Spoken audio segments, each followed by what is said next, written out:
Hello, welcome back to Aardvark. We are out here doing it again. This is kind of the guinea pig episode. I really don't know how this is going to work out because this is really my first time. But here we go. We're out here. We're making it happen. I am surrounded by some lovely humans, all of whom are my friends. We're going to go around the room and introduce ourselves. Hello, my name is John. Johnny Boy. I'm Echo. And last but not least, I'm Deandra. Oh, last but not least, sorry. You had to be all extra. I have to say a little something. I don't know. It's weird because, like, I want this to be a natural conversation, but at the same time, I feel like I need to use a radio voice, and I'm like, How many can I say curse words? You can, but let's think about the kitties. But, yeah. But, alright. Natural conversation. Okay. Natural conversation. PG-13. Let's go around and talk about where we're at musically. Like, I know we're all musicians, obviously, and a lot of the people I want to talk to are going to be musicians for specific reasons. So, yeah. I know you got some Rice veterans in the room. You also have some Healing Lilies veterans in the room. Yeah, it's a pretty fun conversation. I think it's pretty important for us all to note like how we've all played music together in different ways and for sure. So where I'm at musically, I am in a point of transition. I'm moving back to Florence in about a month, I hope, and I'm just trying to finish my last few projects before really been in a period of waiting. Just kind of waiting to get somewhere. That being the Florence, Alabama, wonderful area. Yes. Who else from there? There's a couple pretty good musicians from there. Oh my gosh, the list is, you couldn't name everybody. I mean, right next to Muscle Shoals, right across the river. Right. Yeah. So. Yeah, right. And Fame and stuff is down there. Fame, Muscle Sound, Nut House, Cypress Moon. I could go on. Yeah, literally. Yeah. So, what do you like to play? I play bass. I'm a bass player at heart, but I've been playing 7-string guitar, oddly enough, in my most recent project. But it's been a trip. It's been fun. I've been really enjoying it. Really unlocks a different creative part of my brain. Forces me to write things that I normally wouldn't. Right on. Deandra. Okay, so right now, I'm coming back to being in love with music. I feel and it sounds weird to say that because this is what I wanted to do for so long. And I felt like this was, destined for me. I don't know. It sounds stupid. Yeah. But I feel like when the opportunity came for me to be ready for music to be a bigger aspect of my life than it already was, I wasn't prepared for that.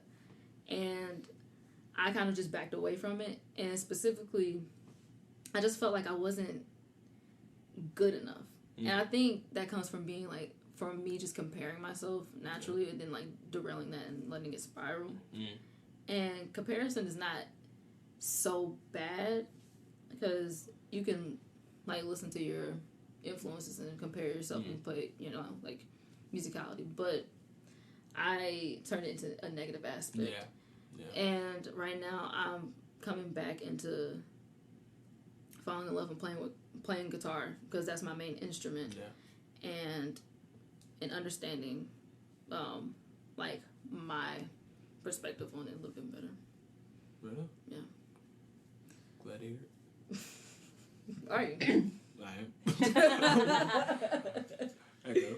I think I can say similarly to Deandra, definitely going through phases with music, especially right now with the whole world being completely different than what it was a year ago or even 3 months ago. No. Yeah. And I definitely think that there was a period during all of this where I was creatively completely blocked off and didn't want to do anything creative whatsoever, if that's even putting on the outfit that I wear and then writing a song, which is out of the question. Yeah. But now Deandra is my favorite musical partner in the world, and thanks a lot. I appreciate it. No, you know why? No, but Deandra right here is the one that keeps me inspired constantly, and I hope that we work together equally. I hope that we inspire each other. And whenever we do find, like, that good happy place, her and I work on music constantly, and, you know, are coming up with new songs and pushing each other outside of our comfort zones, and still actively creating. So we're still working on a project that'll be out pretty soon. Yeah, love a little plug. Shameless plug. Shameless. Speaking of shameless plugs, I forgot to go ahead and, before we get into the meat of what's going on with this podcast, just want to give a big shout out to Zach Lewis for helping assist us. Yeah, we got. Yeah, I mean, he's a cool dude. Yeah. I hope he hears this. I'll be so embarrassed. But yeah, thanks, Zach. Anyway, so what I've been going through lately is a weird mental game. You know, life's kind of exploding in our faces right now. We are all stuck in quarantine. We have so much pain and hurt and all this writing going on, and I was inside and I was really questioning some things that happened in my life, and I hit the point recently, like very recently, where I had completely lost my faith in what I believed in. And I'm a Christian, hardcore, but at that point in time, I didn't know what was anything. I didn't believe in anything. I didn't know anything. And you know, I'm a pastor's kid, so it's kind of assumed that I will be the holy, great person in this life. But life is hard, and so sometimes it's okay to ask questions. And I had a conversation with my parents, and nice truck. I had a conversation with my parents, and we really dug deep, and I can finally say for sure that I'm definitely a Christian. I definitely have my assurance, but it really just got me wondering. It was like, how do other people feel about Christianity? And as someone who's been able to question it like 100 bazillion times and really delve into like the dark parts of like reality, I just wondered like how my friends and how my like people my age group feel about it. Yeah, because like it's crazy. And I noticed that like we as musicians tend to be very spiritual, like whether we're into like you know, what's the word, those like Sagittarius and like the horoscopes, zodiacs, astrology, those are like the universe, or like just, you know. And I'm really willing to hear it. I'm ready to hear and just have an open and honest, just chill conversation. I know there's been a lot of probably anxiety building up from like, hey, we're gonna do this podcast, and you think I'm about to like nail you to the wall and be like, defend your faith. No, it's like, no, I just want to have a conversation. Yeah, and so, I think that's really important too, yeah. especially now, just having that conversation. For sure. Yeah. Because there's a lot going on. And being fearless about it. There's a lot of time to people's selves, and it's time for people to really examine themselves while they're stuck inside. And it's all right to have good content. So I will ask the question: do you personally believe in God? We can go around the room. I know we're pretty diverse, but do you personally believe in God, or what do you believe? And please remember that this is a safe space, and we are not going to be yelling and cussing at each other. Oh yeah, I don't think we would anyways. I don't know. I'm ready to say some swear words there. But yeah, this is this is not what you think it might be. This is what it is. That should be the motto. This is not what you think it might be. This is what it is. All right. I think I'll start. I mean, I've been Christian my whole life. I was raised at a church, and I've never really had doubts about much of anything. I mean, Jesus died for our sins, and God exists. Mm-hmm. Jesus was the Messiah, and angels and demons are real. Ghosts don't exist. It's all well. Yeah. Nah. Yeah, go. You can't do this. Well, actually, This is a safe space. That's the point. That's the point. Yeah. So we can have these So conversations. depending on that, come back to it later. Yeah. Come back to it in a second. Yeah. But yeah, I've never, like I said before, I've never had doubts about anything. I was raised in a church my whole life. I mean, my family's even planning a church Yeah. right now in Yeah. Florence. Yeah, I'm Looking excited for a to space. Yes, go visit. you should. I will. You should. I will. I hope you do that. Okay. Go be like, remember that podcast? But, Ain't a church, them gonna get you. church started at 9. Devil got here at 9:05. Devil got Jimmy. It's too late, man. I don't know. Jimmy got here 9:05. Devil got him. It's too late. He didn't run fast enough. Ate too many donuts. But yeah. Temptations of the flesh. Dang, Jimmy. So there's that. Anybody else? Yeah. I'll say that my journey is a little gray. It's not like I'm not really atheist, but I won't go so far as to say I'm Christian because and just a little background. I was raised in the church. I went like almost every Sunday, like whenever, I could. But I was always curious as a kid and I always had questions. And if I didn't get like the exact answers that I was looking for, even if I didn't know like exactly like what I was looking for, if I didn't get like a specific answer, I kind of, felt suspicious about it. Yeah. And see, I know you. You ask a lot of questions. I do. Because I have to know why things are the way they are. Oh, yeah. So for the listening members, DeAndre and I are all but blood related. We are so in sync. Like it's really not funny sometimes. It's kind of scary. Yeah. When we met, we were just like connecting on all these things. I don't know. We have our moments too. Yeah. Yeah. But I really hold DeAndre as like my sister. Like people see us together and they just assume we're dating, and I'm like, nah, fam. Absolutely not. DeAndre, I love you for one. Two, I completely understand what you mean by you always ask like a lot of questions because I was asking questions. I was asking questions of the absurd. I was asking questions I couldn't answer, and I just kept. I think if you don't ask questions, though, you're just living in naivety forever. Yeah. You should always be questioning and self-pursuing, I think, in any religious or spiritual way. I will say for me, and this has been going on recently, I've always kind of had this little cynical guy on my shoulder just kind of questioning everything. And I remember I would be reading scripture and I'd be like, all right, if I'm supposed to believe in this, like, show me what you want me to believe. And there'd be that cynical guy who's just like, yeah, but what does this mean? And yeah, like, so how do you know that that's legit? And then, like, the next verse will answer that question. And then I was like, whoa, wait, what? So that's kind of what got me. And I was like, wait a minute, there might be something to this. And then ultimately brought me back to faith. And Mom. So yeah, for reference, sometimes I get called mom because I am kind of the mom of my friends here sometimes, but in a good way. And I think like similarly to DeAndre, I would not classify myself directly as atheist anymore as an adult. I will say I grew up in a household that was very open, and nobody ever pinned a religion to me or the idea of not having a religion either to me.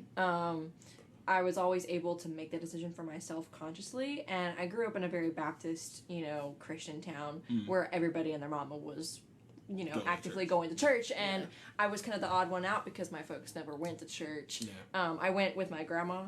I went to Bible school every summer for like years, 12, 13 VBS years. And stuff. Yeah. And I would go with my friends. Oh yeah. Making faces like, ooh. Because it's like VBS. everybody Don't bring that up. Yeah. That's not a horror story. Flashbacks. No. The songs. VBS. It was the songs and the movements, the sign language. Father Abraham. But like, and I would go with my friends occasionally, specifically my childhood best friend. and their family. And I just kind of, like, growing up in that, I think more so my environment, more, not necessarily the religious aspect, but that environment where I grew up, the very conservative mindset just really boxed me off, and it made me uncomfortable. And I went to a judgment camp that scared the living daylights out of me when I was a kid. You know, that's what those are designed to do, right? And it's horrible. It's like the wrong way to do it. A lot of rural churches will use, like, scare tactics. Like, it's... Yeah.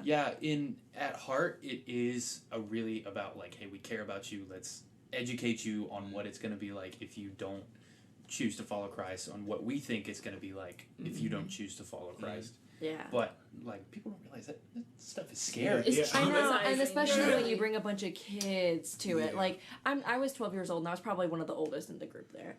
And most of them were, like, I would say, like, 5, 6, 7, 8. And then, I would say, like, it was from that 5 to 12 age range. And then there were, like, the people that were just, like, coaxing us through heaven and hell. Like, hear the blood-curdling screams.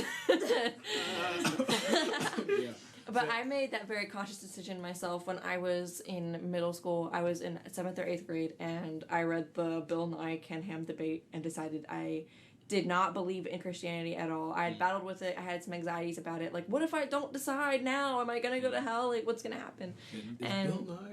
it's like, I don't mean to cut you off. No. Like, wait, is Bill Nye an atheist? Like, wait, yes, Bill Nye's an atheist. Oh, right on. And Ken Ham is not. And they were debating about Noah's Ark and if it was real or possible or not. And... well, I mean, they built Noah's Ark. So I don't know. They built it out here and they claim it's everything and more that it's supposed to be, but I don't know if I believe that. I'm sorry. Just a little side note. You know, there's actually been, like, evidence found of Noah's Ark. Yeah, see, it's been so long since that argument, like it's. Yeah. I guarantee you, take it with a grain of salt. But somewhere in the Middle East, there's been some talk. We'll get there. We'll get there. That's cool. Let's if I saw it, let's wind it back. Trust me, we will get there. But I'm sorry, I'm still lost on the Bill Nye thing. Bill Nye. I don't know. Yeah. I mean, he was the science guy. But good for him. But after deciding pretty harshly that I was atheist, though, and then after growing up into it, like, I'm 20 now. This has been, like, 8 or 9 years since I've made the decision. Yeah. And I still felt very comfortable with that for a long time. But I think now that I'm older, I'm definitely more comfortable with embracing the more spiritual parts of my life and not necessarily boxing myself into a religion that makes me uncomfortable, but still not denying that there is possibilities of other things out there. I just don't know what. Yeah. Right on. So, I'm turning into my brother. I'm saying right on every 5 seconds. But, right on, man. So, that's great, because I remember we had a conversation back when we were still jamming together. We as in me, DeAndre, and Echo. I think we were, like, at a park, and we were just comparing each other's, like,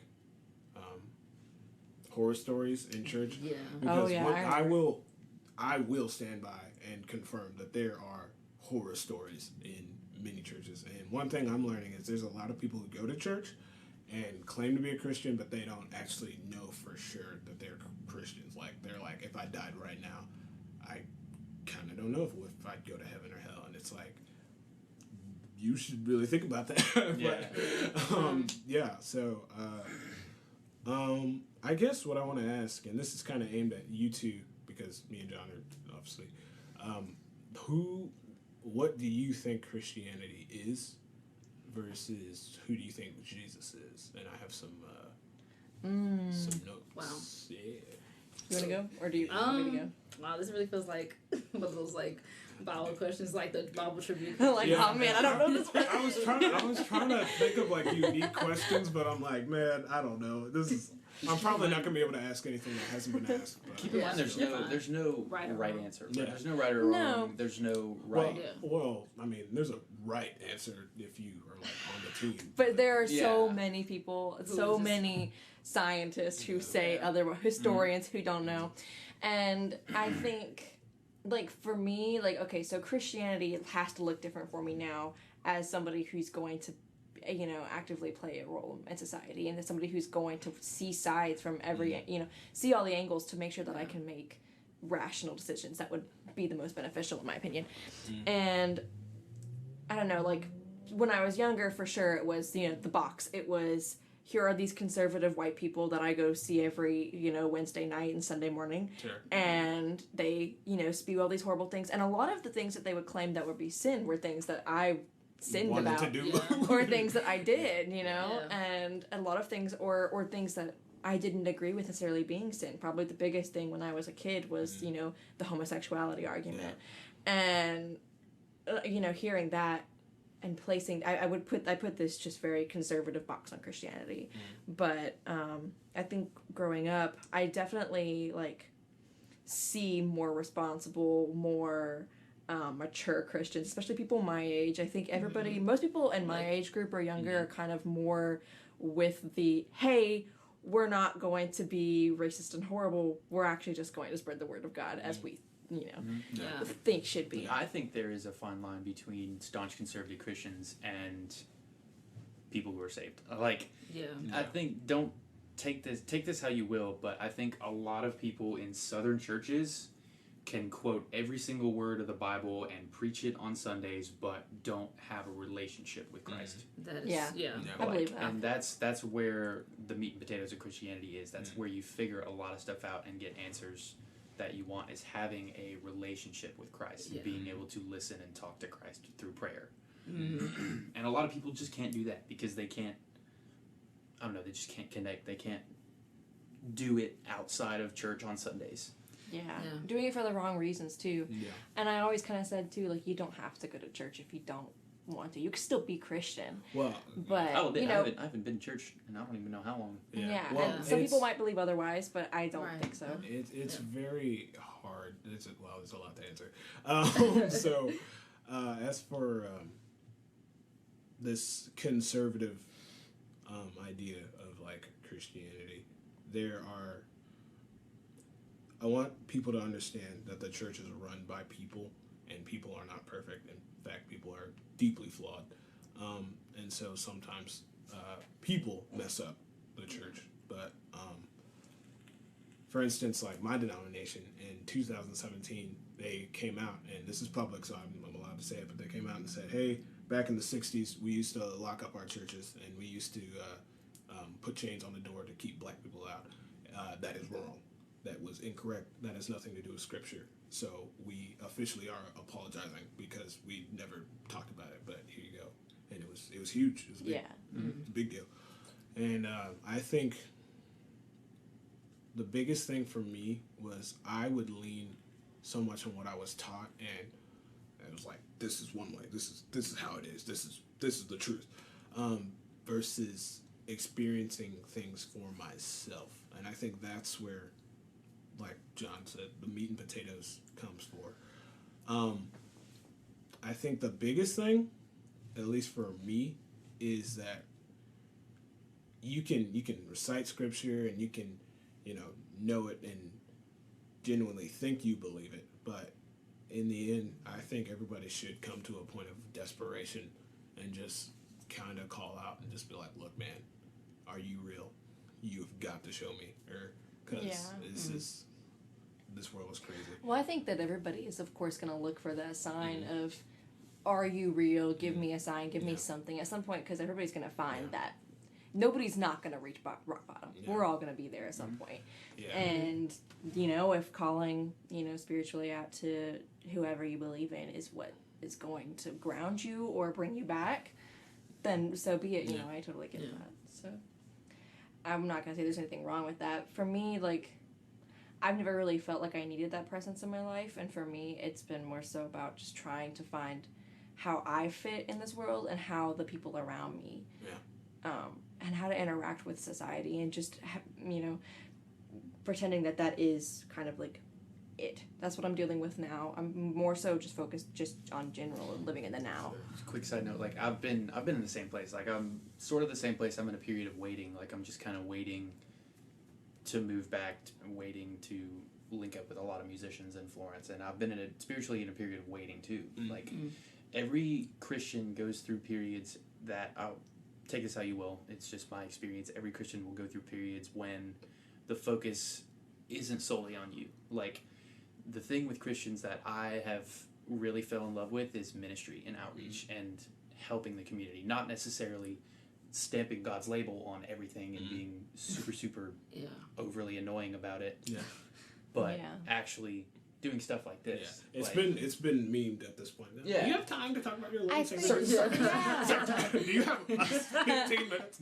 And I think that especially using religion in any way just to capitalize, or using that as the only reason that you do good deeds or the only reason that you participate in society, I think that's wrong. Because you're just not being real with yourself, but then you're not being honest, to yourself or to your religion. Sort of cycling back in relationship to that, I think a lot of people live their lives as Christians as acts based, like stuff that you do will get you into heaven. And no, it's not that. Like in the Bible, it says you can be the best model Christian, but if you don't have a relationship, I don't remember the verse name, but it's like one of the apostles was a traitor, and he denied that he was a Christian to save himself from being in prison. And when he died and got to heaven,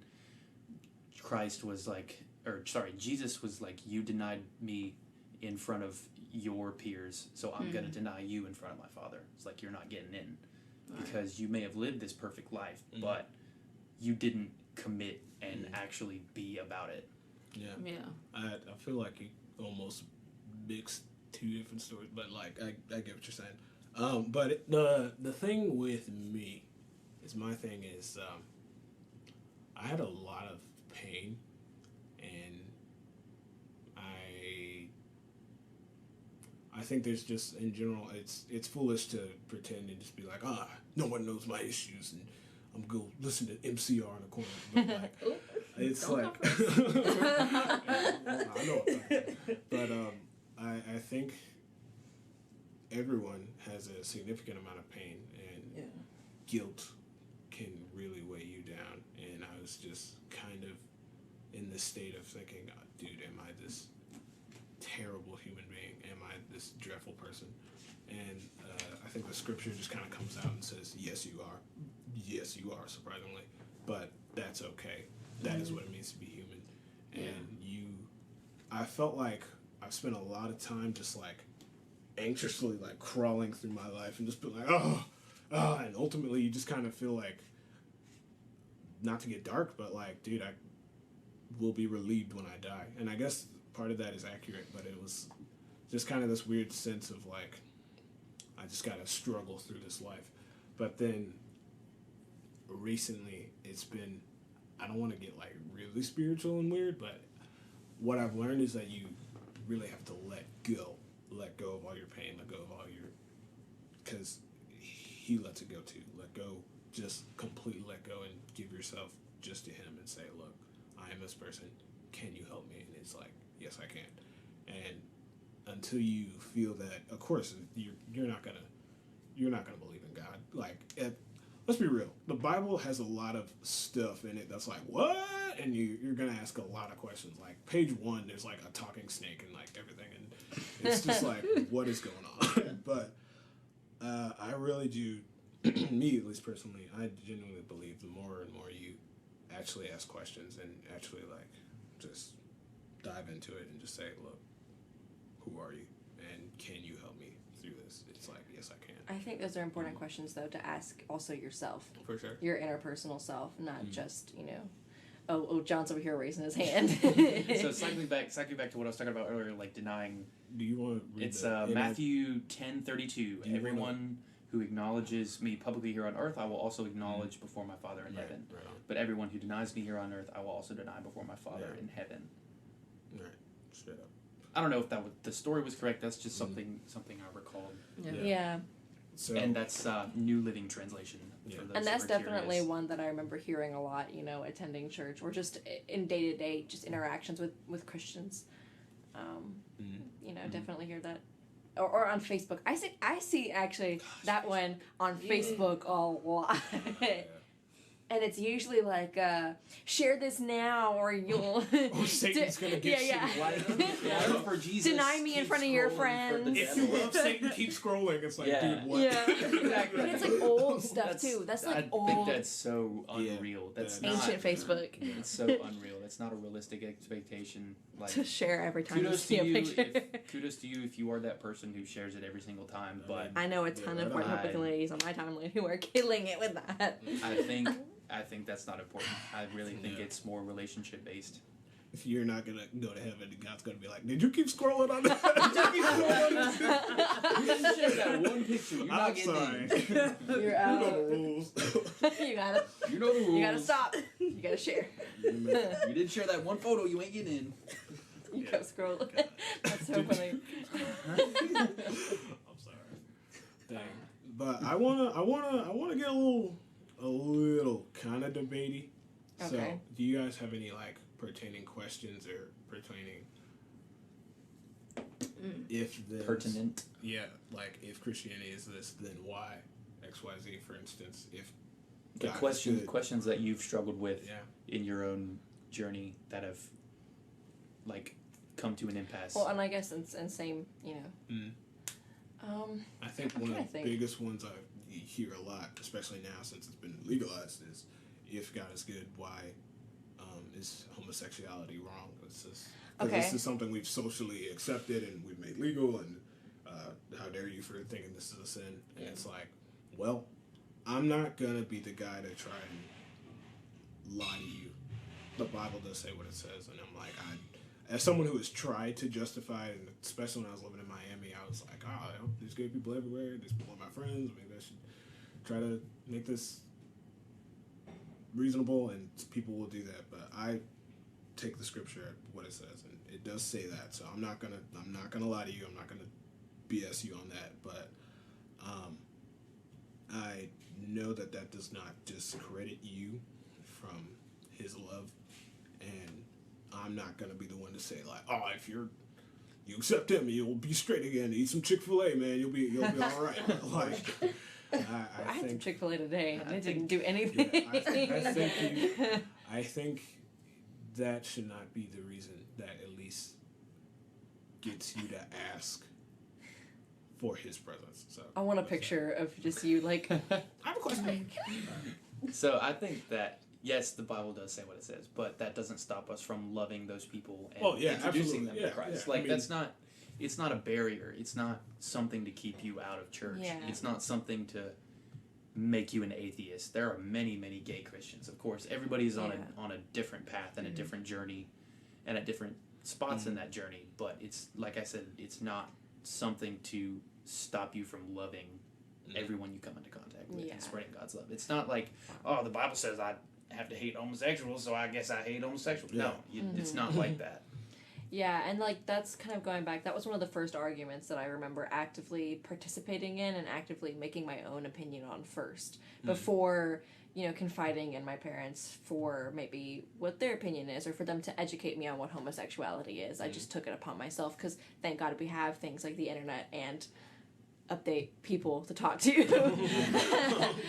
And like when I was a kid, I didn't necessarily realize or come to terms with my own sexuality at this point, but I did understand that other people had, and I did understand that other people were gay or straight or somewhere else in that spectrum or transgender and all of these different things are, by a large group of the Christian community, especially where we live in Alabama, it's frowned upon immensely frowned upon. But I never agreed with that. And there were not that many openly gay people that attended my school that I knew of. It was only a couple, and but like slowly making friends online, and then also fitting into my own sexuality, and just kind of realizing that I'm not 100% straight either, and I'm actually more so on the side of being on that homosexual spectrum. I definitely would not want the discrimination against me. And then I remember reading that passage when I was like 12 and trying to think of it in different ways, rereading it and putting it into different perspectives. And, at first glance, it's man shall not lie with man. Okay, I get it. But then in other ways, I would see that, like, men were treated as a higher social class than women during that time period. And maybe, you know, they were saying men should not treat other men like they're women. But that's also another possible explanation. Yeah. That is not I'm not Johnny Christian guy. I don't have every verse just offhand.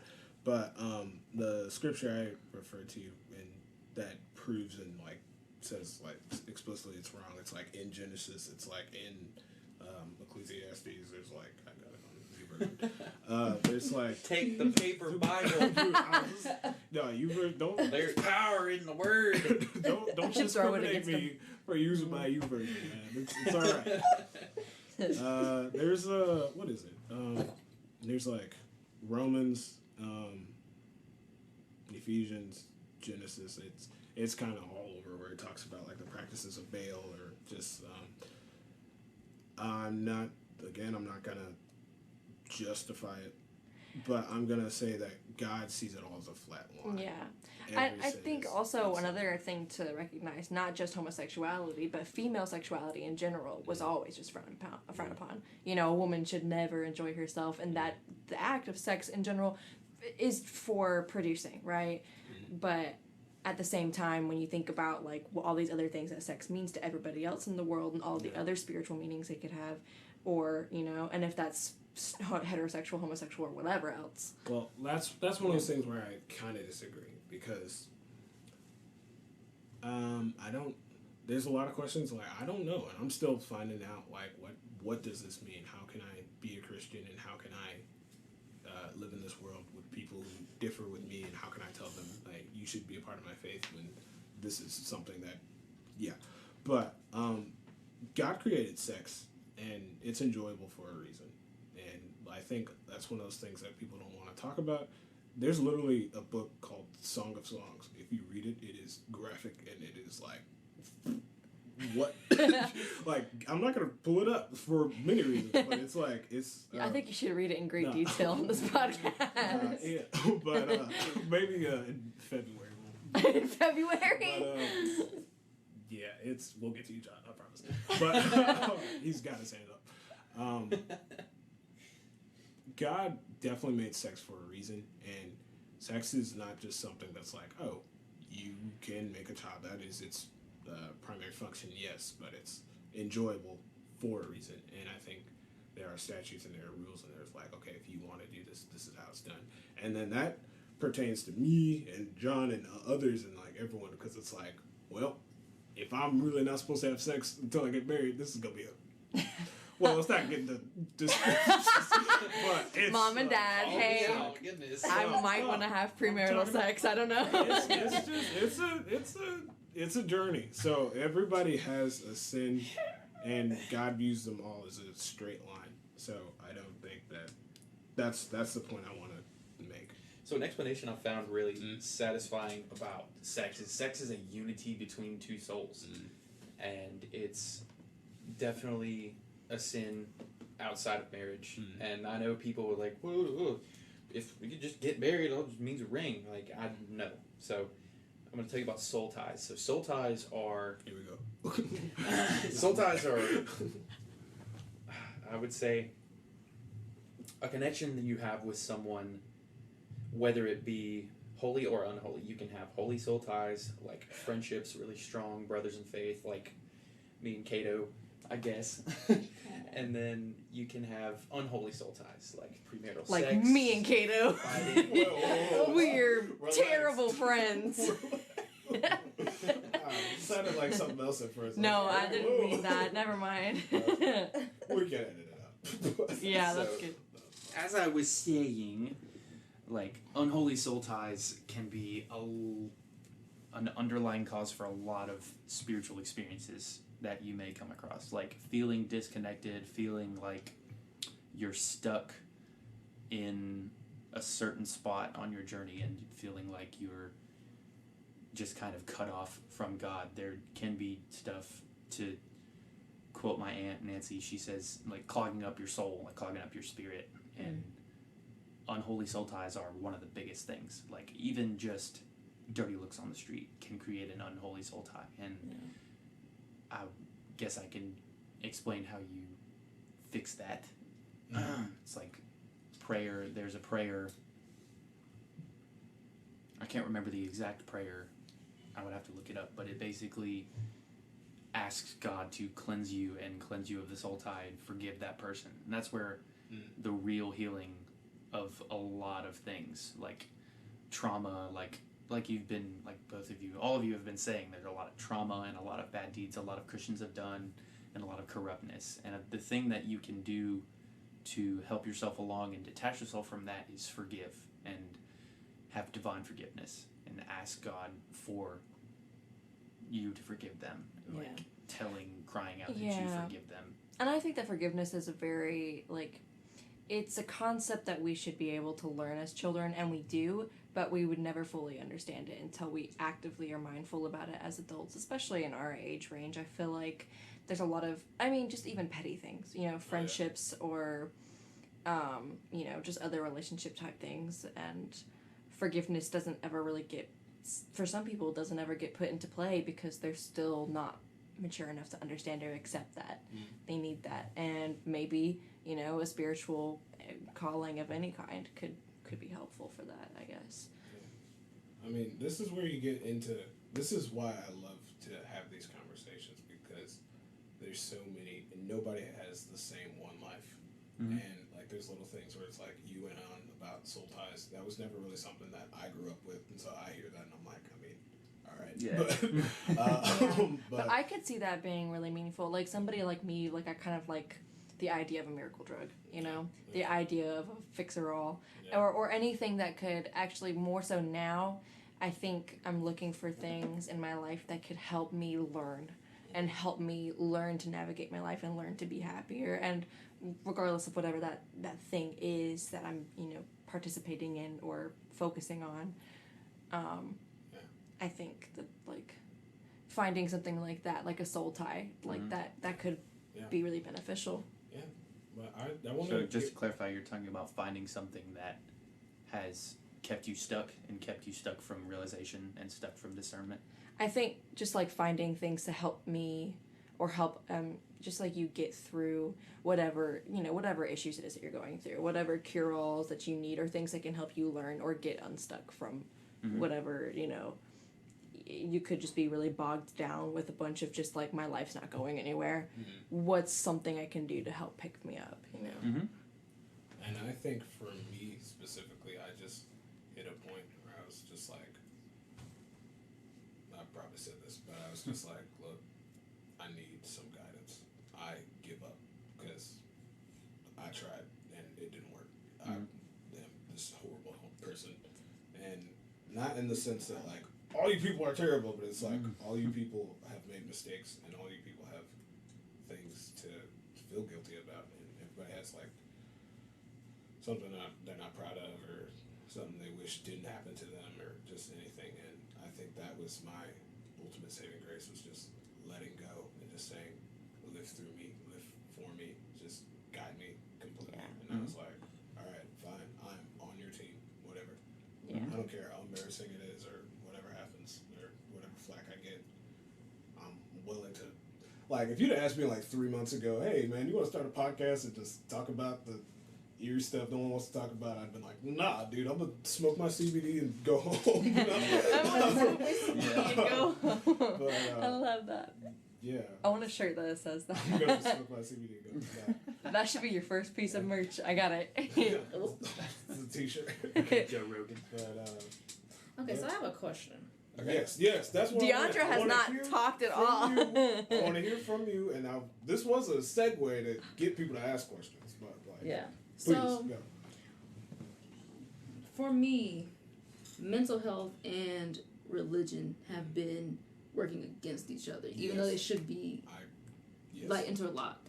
And what I mean is, let's say I'm in a depressive mode, and if I go to somebody who's, you know, very religious or in the church, they're gonna say just, you know, pray and ask, you know, for guidance.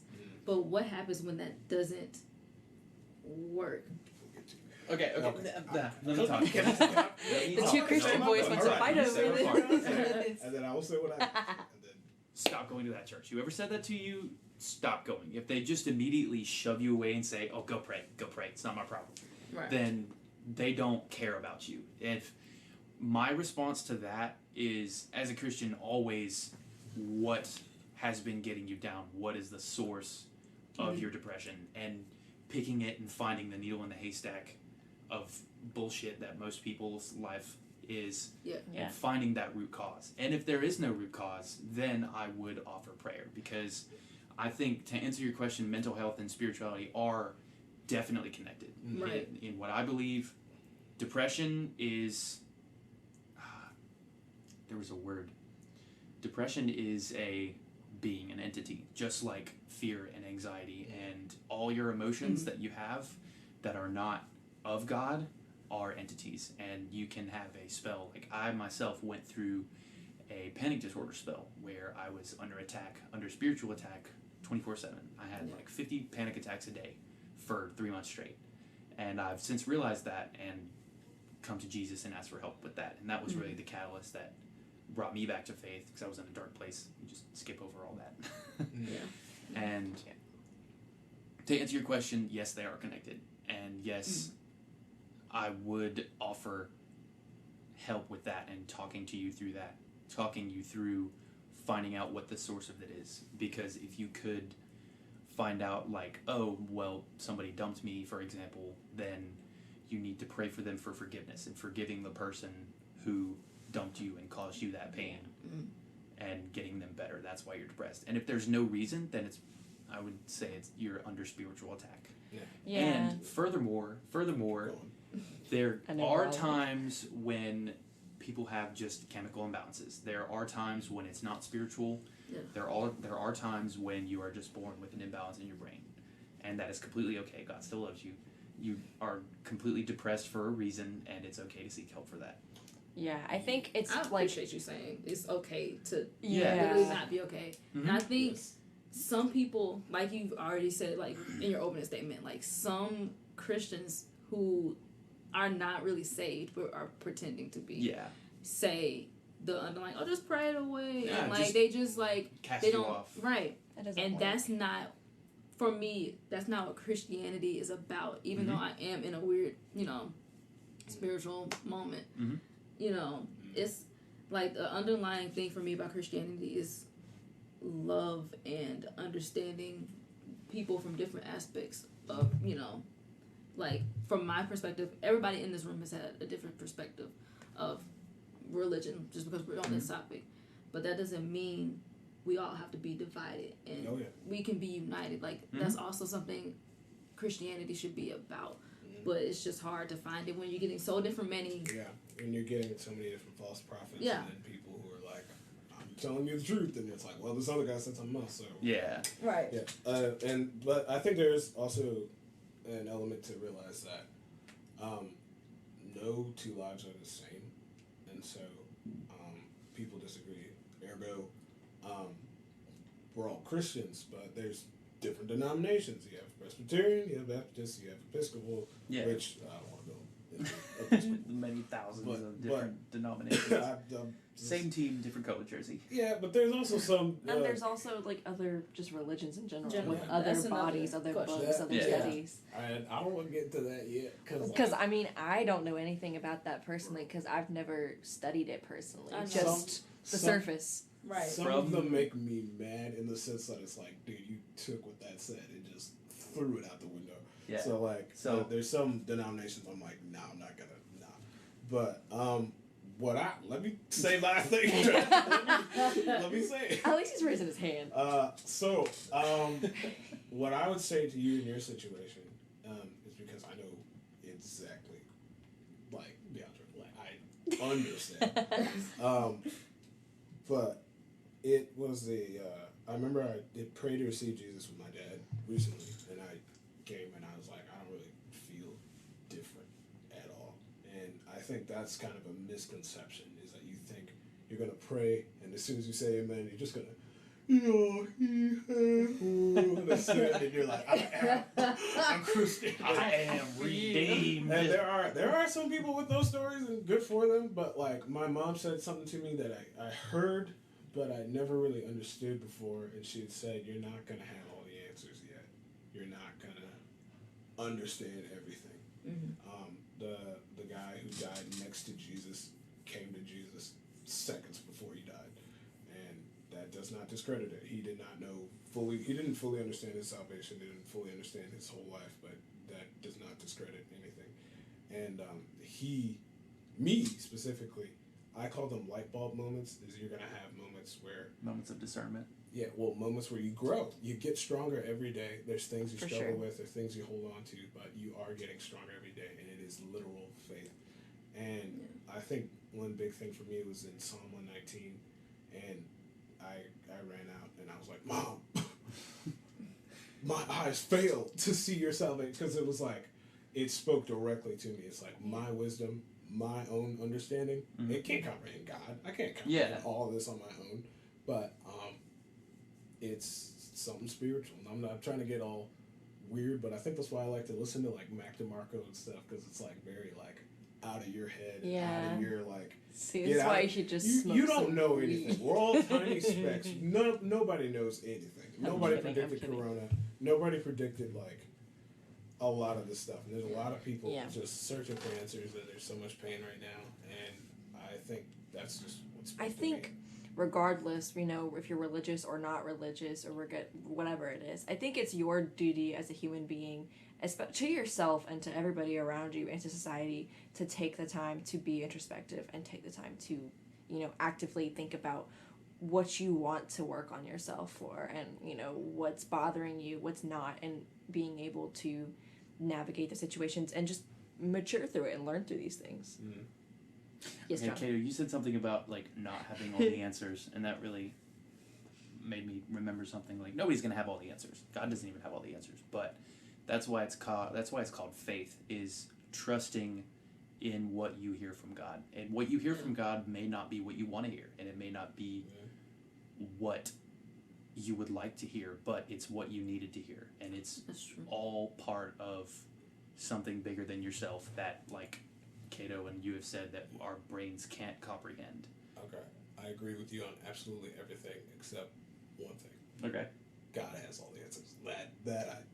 That I will not let slide by. I'm like, nah, God has all the answers. I don't know if I need to answer that question. God. I also feel bad for we're just I know we're only talking about Christianity, but just because we have all that's what experienced our most right, and so we're not trying to discredit anybody. Yeah. Mm-hmm. No, yeah. That's why we're here. Yeah. But we're only just wanted to make that clear. Yeah. But I need to say this because while it's still in my head, the very concept of God is all powerful, all understanding, infinite, outside of the rules of time, outside of the rules of physical in and out. It's nah. So it's one thing to not believe in God, but if we are going to accept that God exists, then I don't think we should be in a point where it's well, God didn't know anything. Nah, I'm nah, that's.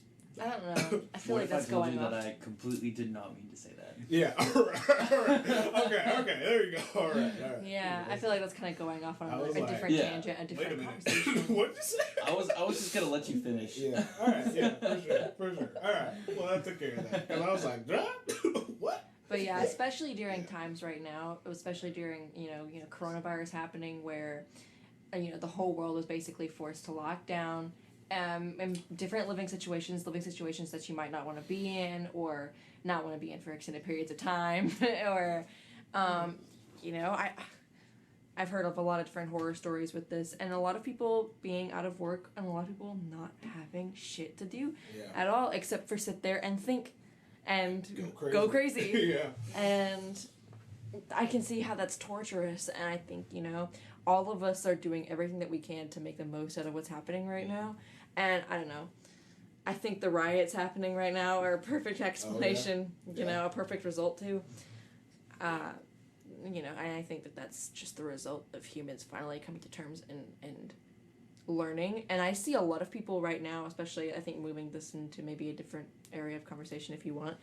I think I can see a lot of different people, a lot of people that I previously thought were racist or against, you know, the movements happening right now, Black Lives Matter or these other more liberal, even though they shouldn't be, like, they should just be common sense kind of things. And, like, and by that I mean racism and, you know, things like that. And I can see a lot of people that I thought were like that posting things now being like Black Lives Matter, and some of it feels fake, but some of it actually feels genuine, and some of it feels like we're moving towards, you know.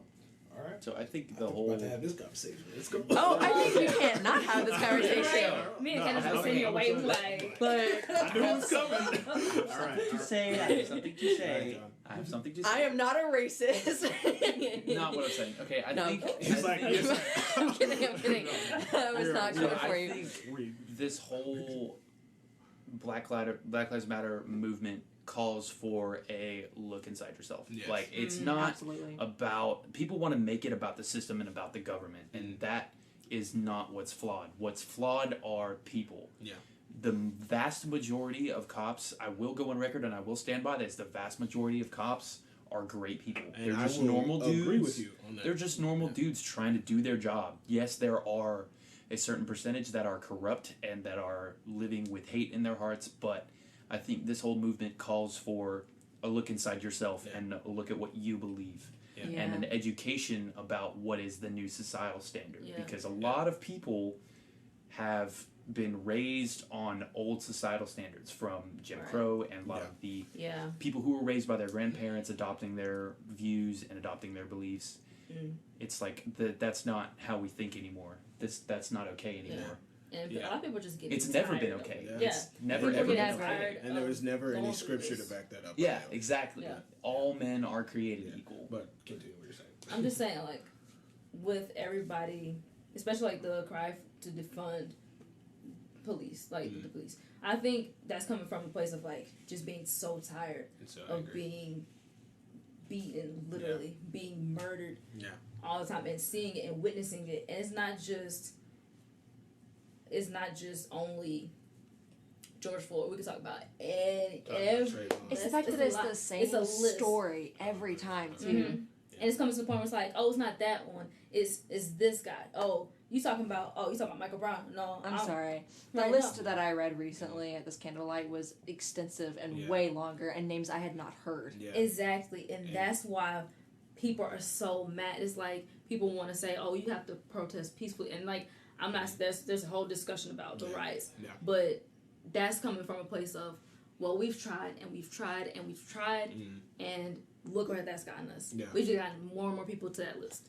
Yeah. So it's just that that's all I will say on that. Yeah, for sure. I will concur and say that I believe that obviously racism exists in the world. I am not per se, well, not until recently, I was not per se afraid of like Jim Crow racism, because I was like, I don't think that's extremely relevant. I don't think that I will ever be in a situation where I cannot sue someone for saying, get out of my restaurant, you black human being. But what I think has been going on now is just there's a swelling list of African American unarmed people. I don't care if they're guilty, not guilty, but unarmed, who end up shot numerous times. And then you have all these wonderful heroic stories of white criminals who have been armed and who have killed people, and then somehow they get disarmed and then arrested. And it's like, why don't we have that same privilege? And I don't really want to discuss that per se. I more want to discuss, where do you think we go as a nation? Like this. I think this first step that we're taking, and I think that I'm seeing a lot more of now, is the absolute direct ostracization. I can't say that word. Ostracization. You know the word of, racist people in our society that will refuse to learn, refuse to accept change, refuse to even think about the inkling that, this is this is not the right way to live. Because, and if you've been alive on this planet for 70 plus years and you still won't get out of your ways, And I don't care if you lived during that time period, you know, I feel like at some point you should be able to say, hey, this is wrong. I believe this because of the direct, you know, my direct surroundings, but it doesn't mean that I have to. You know? And it doesn't mean that you can change at any point, and I will accept change at any point in anybody's life, you know, but if you don't make that effort, I don't think that that's important, and I think that you're, you know, and I believe decent. in second chances for people, and I believe that people can change. It's the fact that they want to for themselves, and it comes back to you, John, saying that, you know, it's about individual retrospection. Like, you have to look within yourself and find out, okay, I'm flawed. What do I need to work on? What do I need to do to become a human being, a better human being, per se? And how can I stand with my community and society and make it better? Because right now, our entire society is falling apart, and they are hurt. And it's not just... It's not just black people that are part of this. Exactly. Like, it's everybody. Yeah. And if you choose to sit out of it, you know, then you're not part of society. You're not being a part of society. I think the great dislike was from trying to figure out where do we stand and how can we actually talk about this issue, because I feel like there's just been so much of a way of saying, that's not a problem, that's not a thing, shut up, that's not what's going on. It's like, dude, yes it is. And that's why I couldn't really get mad at, like, kneeling at the national anthem, because it's like, yeah, I know, respect this country, I love this country just as much. I was born and raised here too. But it's like, kneeling has been a sign of honor, and when people come out and say, this is not about dead soldiers, no one is discrediting them and saying that we stop on them, and we are very grateful and very thankful for that. We just want to get the conversation going, and we want people to take note and notice that, versus and then it's like, well, you can't do that, you can't do this, you can't do that. It's like, well, what can we do other than go out and just yell and rage, because we are enraged. And you should be. I think that everybody has the absolute right to be enraged, because racism has existed since the beginning of time. And from the beginning of time, you know, especially in our country, that's what it was built on, you know? And I just want to point out, I don't mean to cut anybody off, but there's no, there's a difference between knuckleheads and people with issues that they care about. And I remember I saw a really heartwarming video of, like, a blockade of cops, and an African-American dude runs up, and everybody's like, oh no, what's about to happen? He runs up to the group, and he just comes out with, like, a case of water and opens it up, and he's like, look, we're all family. I know it's hot out here. I know y'all thirsty. Here, drink some water. And they're all like, oh shoot, thanks. And I was like, this is what that's... Saw another one like that. The guy comes up and hugs one of the police officers, and the backlash that he gets from the mob is insane. Yeah. And I think it's just a time of anger and a time of confusion, and I believe that, I'll say this, and I guess this is my preaching post or whatever, but I believe we all at least need to hit the point of saying something is wrong. God, if you're there, can you show me where is the right? Lead me in the way everlasting. And I think, you know, regardless, even if you don't do anything else for this movement currently, taking the time to be introspective and to think about what's going on right now and to make that conscious decision that whenever you do interact with people that are going to talk about these racial issues, that you stand on the side of, you know, what is right. And I do think that everybody can take the extra step further to just at least say something on, like, social media if they have followers or Facebook friends. Or, you know, I know a lot of my white friends especially right now are dealing with racist family members who are not accepting that they are not agreeing with them. And, you know, I don't really... I get that. I do get that. My family's been overall pretty accepting, but I definitely had to fight with a little bit. I think a lot of people have, like, some people that have refused to speak up and be active. Like, in my situation, I feel like if I speak up and voice my opinions, I'm going to be met with animosity. Like, people are going to blow me up. How can you do this, you racist, you white cis pig, you don't have an opinion, you don't understand. I'm like, I understand that I'll never understand. Mm. And I just chose to be kind of silent about it and communicate what I think should happen through examples of the black guy going up and hugging the police officer and like bringing water, and those videos that I actually saw a really, really powerful video of this black store owner in some downtown metropolitan area, and he's in the middle of the street just shouting at people. It's like his store has been ravaged and burned, and his truck has been demolished, and he's like, why did you choose to do this to me? Like, I am the person you're fighting for. Why did you choose to do this to me? Is your rage so blind and so unkempt you just let it loose on everything? It's just like he's calling for justice for what's been done to him, and I'm like, that's what's the scary part. That's powerful. Like, you as a person who attends protests, there should be a very, very, very defined line between protest and rioting.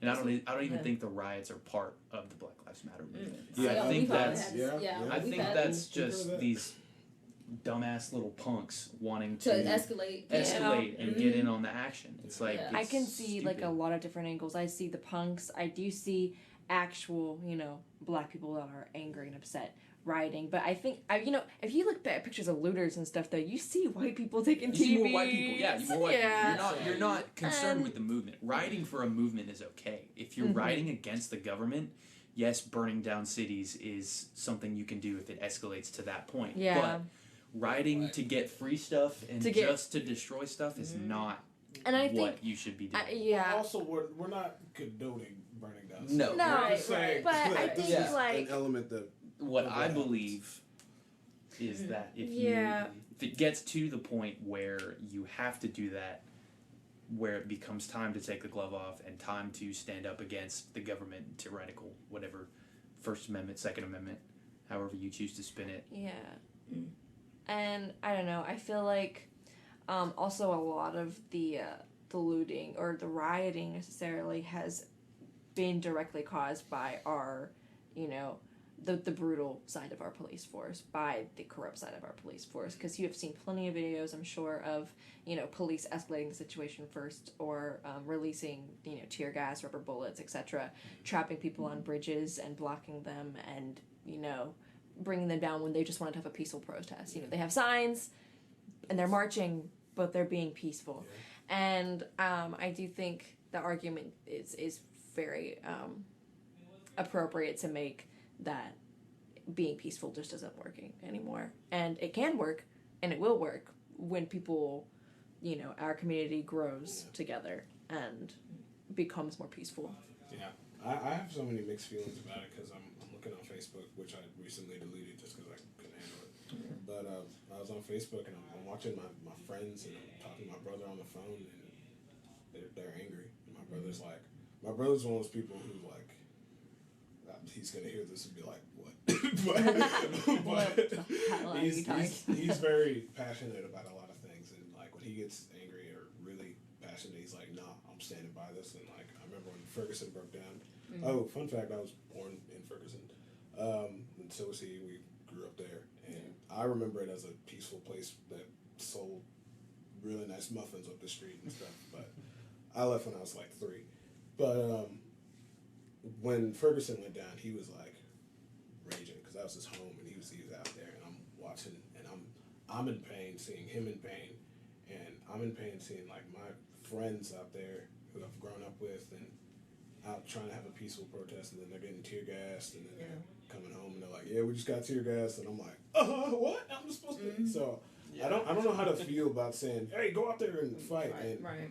Because, he hasn't been fighting, and my friends, they haven't been fighting. They've been in situations where knuckleheads will go out and do something stupid. It's like, I don't think it's a smart idea to just walk up to a cop and punch him in the face. I don't think that's a movement. That's not peaceful protest. Yeah. That's instigating. That's literally just punching a cop in the face. Yeah. I think it's like, that's what's so scary about these riots. It's like, I was watching, like, people just, like, it was like, this woman I saw on YouTube, and she lives in like Minneapolis, and she was just talking about how like you can just feel the fear, like coming through the like video, because she's like, I have to make sure me and my kids are safe. My mother-in-law and her friend, I have to go get them from the other side of town because these riots are getting so violent and so out of control that it's, you know, the people that don't even like aren't even out on the streets are getting affected. Like it's, like they're breaking into like residential homes. You know, like that's what's so scary. It's like I get the rage, I feel it, but like at what point will we say like enough is enough? Like when will we like stop you know, attacking just anybody that's in our way to like get our justice? That's what's so scary about it to me. Yeah, but I really hate that it has had to come to that point. I mean, like racial injustice has been happening since, you know, the beginning. I could say that over and over again, but specifically like the Black Lives Matter movement, and in our lifetimes, you know, the first one I remember learning about in my lifetime when I was 12 was Trayvon Martin, of course, and you know, he was just a kid. He was just a kid, and I knew at that point that I was able to decide for myself that that was wrong. You know, nobody told me that I had to believe, you know, the police because he's a police, or that I had to believe the kid because of whatever reason. And I just knew right away, like the story as it was presented to me on, you know, whatever news channel I was watching on TV. I don't even know which one it was. You know, that George Zimmerman in this situation was wrong and a murderer. And you have him on video. Literally. But when it first blew up, you know, it was like, I don't know, George Zimmerman still seems like he's in the clear. And then, like, you know, he was getting a lot of publicity after that. It was, I think that case and specifically talks about like the system, and that case specifically is like, obviously we're not necessarily like, well, I haven't reviewed it in a while. I was like 13 or 14 whenever it was going on, but it's more reflective on the system that he got off. He did not go to jail. The jury let him go. They didn't in the situation, and I don't want to say thankfully, but he did get arrested for something separate, and then I think he got like, I don't remember his story, but first off, sad life to live. Second off, what was I saying? I think that's kind of the big deal, and that's why like there's this kind of stigma about O.J. Simpson, and I don't want to go into what he did and did not, but him getting off was kind of like our community saying like, oh, now you see how it feels, huh? It's like you see when you have so many questions and you have so many things and you believe strongly that he did do something, but for some reason the majority of the nation believed one thing, but the system did something other. Now, whether he did it or didn't, whatever, but like I just think that's why it was so relevant, and it was kind of like the tides have turned or whatever I'm saying. Okay, John, you can go. So cycling back to what I was saying about system, I firmly believe that the system, the justice system, is not flawed. The police force, justice system, Supreme Court. I don't believe that system is flawed. I believe individuals in that system are flawed. Yeah. It's a really well planned, really well thought out system, but when you add the imperfection of humanity into it, everything everything gets thrown to the bed. You can have blatant facts and blatant stuff that happened, like O.J. Simpson, the case with O.J. Simpson, but you can have a judge and a lawyer who the lawyer is really persuasive and the judge is susceptible to persuasion, and that can be really detrimental to what people want, like what justice that people want for that individual that's done those things. I'm not gonna say that our system is not, you know, without flaw completely, because there are definitely times where I feel like the system has failed, but I would agree, you know, it is a lot of the individual personalities, and also when you have a court and you have, you know, the Senate and the House made up, you know, mostly of people that are in the same age range with similar demographics, similar, you know, political views, and are all mostly on one side, then I feel like at that point it's not fair anymore. And to continue to have an entire, you know, system that's built up of one type of people, you're only going to get one type of answer. Mm-hmm. And I feel like that's a lot of what blocked some of our other presidents and from participating and doing the things that they wanted to do, and have also promoted presidents to do things that they shouldn't be doing. So something you said, I had a really cool sentence in my head. It's like, if you only have one type of people in office, you only get one type of answer. And that cycles back to religion and getting answers from religion. Yeah. If you only have one type of person, which is you searching for answers, and one type of person, which are people giving you answers, you're going to get the same answer. That's true. Right. But Completely. if you have divine, you're going to get different answers, and you're going to get the stuff that you need to hear. Yeah. Something like popped into my head. I think that's really cool. Do Though. you guys have... Sorry, keep going. No, I'm done. Go. But do you guys have any more questions or any more things specific to say? I think I'm good for this podcast. I don't know. Support your causes, and of course, do whatever you can for the Black Lives Matter movement that's currently going on. I will go ahead and say, I'm gonna. Well, we went over an hour. I was trying to keep this to like 40 minutes, but No, it's fine. It's okay. But I'm gonna say that for one, this has been awesome. Like I love this. I Yeah, really me too. do, and I really hope you guys felt comfortable and aware. And to the 4 or 5 of you listening, I want you to feel free to ask for suggestions or have specific videos that young people can just talk about, or any specific topics. I'm going to go ahead and say you should, I think you owe it to yourself to take a second look at Christianity versus just assuming it is this conservative, or just assuming it is this horrendous thing, because there's been, we'll get 1 second. John's got his hand up. But this isn't just, I noticed humanity can't start something and make it last really long. This has been something that's been going on for a long time. Yeah. And Napoleon even came out and was like, Jesus started a foundation. We started empires based off of violence. Me, Charlemagne, and Caesar, and like he quoted, he's like, me and Charlemagne, Caesar, and Alexander, we started empires based off of violence. Jesus started empires based off of love. And at this very hour, millions of people would die in his name. And I think that still rings true today. And I thought that was really compelling, especially for someone like Napoleon to say that. And I was like, wow, that's amazing. But I would go ahead and say, take a second look. John, what are you trying to say? So along with that, take a second look. Echo, you said very beginning that you were put in this box of like, so like if Christians are going to do that and are going to treat you like this, then don't let it affect your view of them based on people. Like, Yeah. don't put Christianity in a box. No, and absolutely, as an adult, like, I've definitely realized that as a young kid who's trying to figure out themselves and has anxiety about religion because their parents never gave them one. Yeah.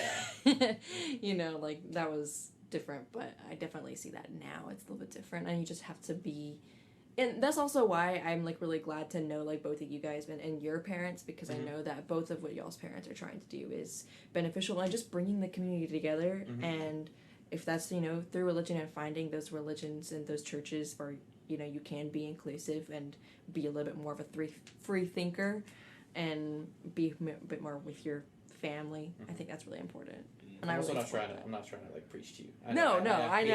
I absolutely hate it when like hellfire preaching, like, oh, you do this, we're gonna die. And to close that out tonight, John is going to tell us all about how we're going to hell. Got 2 made donuts for breakfast. Never got me. No, and like, Got to church on time. Can't indulge yourself in the temptation of the flesh. If any of y'all did do that, though, I wouldn't be having a conversation with y'all. I wouldn't even try to talk to you because it'd be like talking to a wall. Like, exactly. I'm not going to get past it. And it's weird because, like, it is so... I will go ahead and I think it's accurate to say that in our society, it is, I guess, embarrassing to be a Christian because we're now living in such a free-form area, and everybody's smoking weed now, and all this stuff's Yeah. going on. And I don't want to be a hypocrite, but when I come out now and I'm like, this is what I'm doing, and this is what I'm on, and everyone's like, this is weird. I don't want to hang out with you. So I'm not doing this just because for any social points. Like, I know I'm losing points. Like, I was the Aardvark, and now I'm a new Aardvark. The old Aardvark has a story to tell. The old Aardvark is kind of gone now, and I'm definitely losing cool points. But you know what? I don't think that, like, also, I don't think that if you're in our age group and you're battling with other things like, you know, social situations, partying, or stipulations or expectations from your friends or expectations for yourself, you shouldn't feel pressured like that you have to do, you know, drugs or whatever if you don't want to. I love this because I know there's 100 different things we can talk about. We can talk about weed. We can talk about, like, you know, the whole gay marriage thing. I don't know how we got on that, but like we can go on and on and on, and that's what I hope to achieve in this podcast and have like specific things.